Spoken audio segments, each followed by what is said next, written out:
So you got married. I did. How was that? It was incredible. Good. Yeah, like all the sacraments, it was it was a big deal, and it like deeply affected me. It was a long time coming. We were engaged for like 8 months or something, longer than we wanted to be. We wanted to be engaged for like 2 months, But the church in her wisdom went, we've seen this happen before. No. The church went, hold up. And so I had to work on an annulment, which was, made slowed down by the fact that certain people involved are enemies of the church.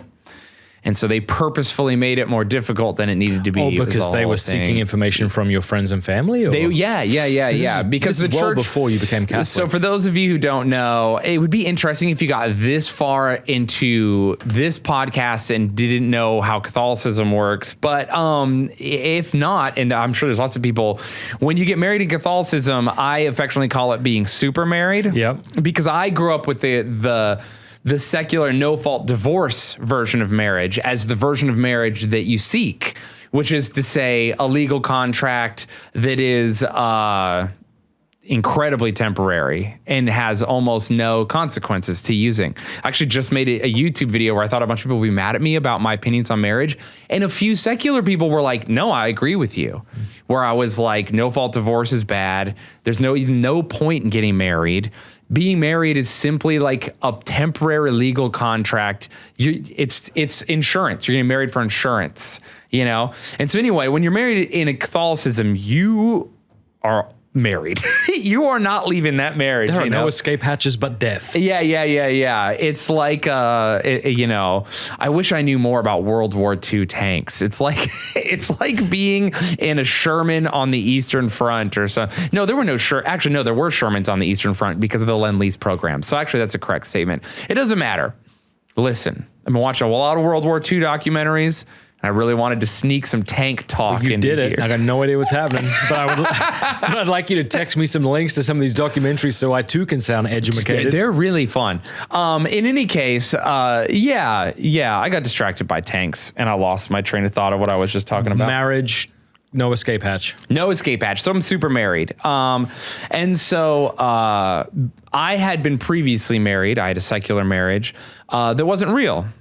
And so we got married by like a guy who got a thing from a website, and we didn't take it seriously, and there was no fidelity, and it was a bad marriage. We messed it up, and I'm sorry to her that I didn't take it seriously, and that I wasted her time and hurt her, and that she hurt me, and yada yada yada. So I had to tell the church about this. Obviously, hey, I used to be married, and they go, okay, well, great. It's probably not real, but we got to look into it before we let you get married because marriage is the most important thing, and when you get married, you can't get unmarried. And I was like, oh, okay, sick. So I had to do an annulment.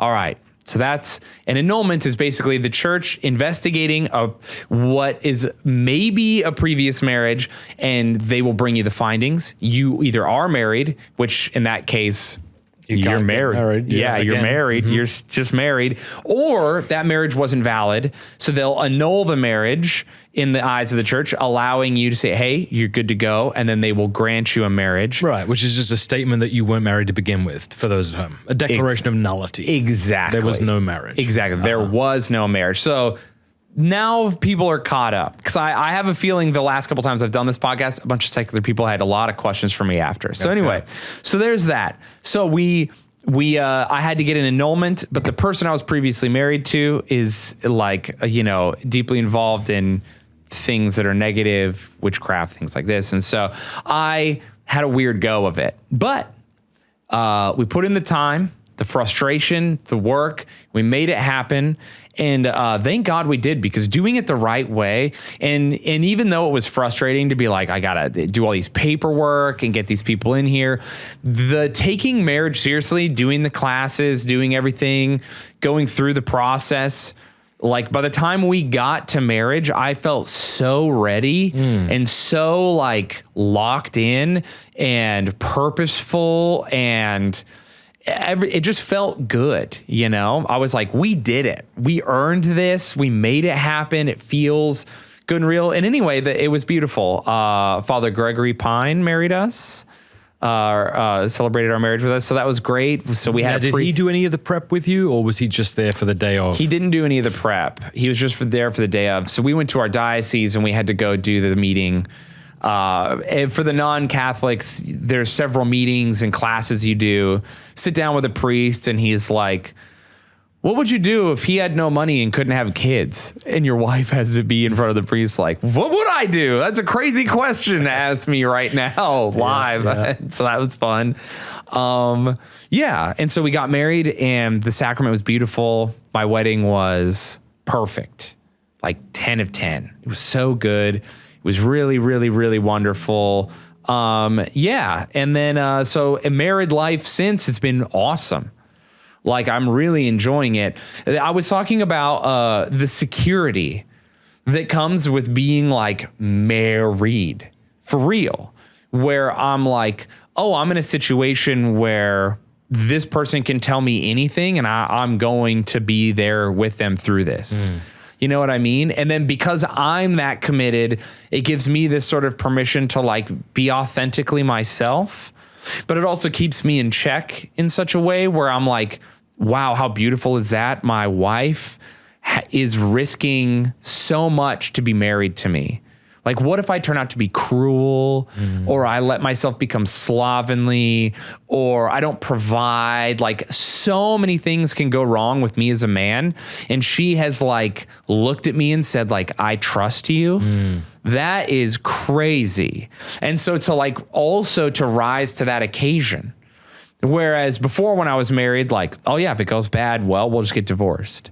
And now it's like, well, if it starts to go bad, now I've put her in a situation I couldn't forgive myself for putting a woman in. And so like, it's this awesome, like, well, it reminds me of Paul's idea of like treating your wife as your own body. Right. The two become one. So now it's like, all right, the two of us are now one unit.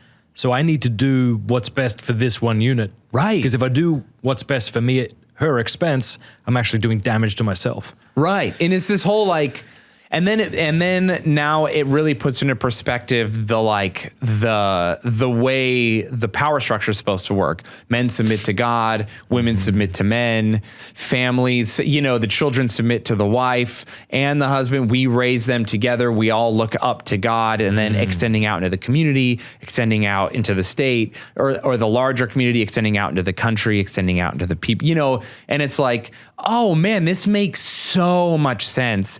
Everything is so much easier when it's ordered. When I wake up and I go, okay, I know exactly what I need to do.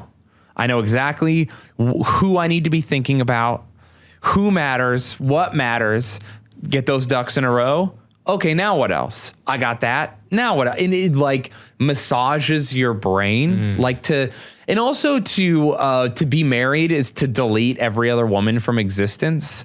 And so like, of course, lustful thoughts exist. Lust is inescapable, especially as men. Like that's our great spiritual battle in this age, lust and pride, right? And to some extent in our modern times, sloth, unfortunately. But like, there's also that freeing part of you where like, I'm like, oh, I'm going to go to the gas station. Yeah, like, when you're single, you're like, I'm going to go to the gas station. There's going to be a pretty girl there. I can't wear my Crocs. Like when you're married, you're like, I'm like, oh, I got to get in shape so my wife thinks I look good at home. And then when I go to the grocery store, I'm like, I'm insane. I'm wearing cowboy boots and swim trunks and half of a t-shirt. And I'm just like, I have just my daughter on my shoulder. I have my sunglasses. One lens is broken out. I could care less, man. I'm like in it. You know what I mean? And it feels so good to live your life in such a way where you're like, there's only one person I want to be attractive for. And then there's these people's opinion are what matters most. And again, it orders you towards God, which then pushes you towards being a more authentic version of yourself. So now when I do want to wear something or I do want to express myself, it truly feels like it's for me. Like my wife is who I want to be handsome for. So when I wear the cool outfit that James Bond wore and it makes me feel confident, it's not because I'm trying to impress these women. I'm having an authentic experience ordered by God where I'm enjoying my day being dressed how I want in my own little world, feeling so good for me. And now I'm like expressing myself authentically. And that's what I found through marriage is like there's so many times where I'll be doing something or spending my time on something or dressing a certain way or pursuing a goal. And I realize, oh, dude, so much of what I used to do was affected by women or their view of me or my access to them or whatever, or what these people are going to think because of this. And now that I'm married I'm like, nope. This is authentically what I want to do right now. This is me. And my wife has like helped me become myself, which then has like, that's so good for your mental health. Yeah. I don't think I could handle the amount of negativity I get online right now if not for my family and how they allow me to be so authentically me. That's great. Yeah, it's really cool. I remember Jordan Peterson had a great point. He said, you want your spouse not only to love you, but to love the you she knows you can be. So in other words, she's not just settling for who you are. And that's nice in the moment, spread rose petals before me, tell me I'm handsome, pat me on the back, whatever. Yeah, sure, that's lovely. And I could put up with that for a embarrassingly long time. But I also want a woman who knows who I can be and is cheering me on. So I love how you said that. I'm becoming who I am because of her. Yeah. Hey, thank you very much for watching that. This is the part of the video where I ask you to kindly like and subscribe. And if you want to go one step further, offer one Hail Mary for the work of Pints with Aquinas and all the people that we are reaching. God bless.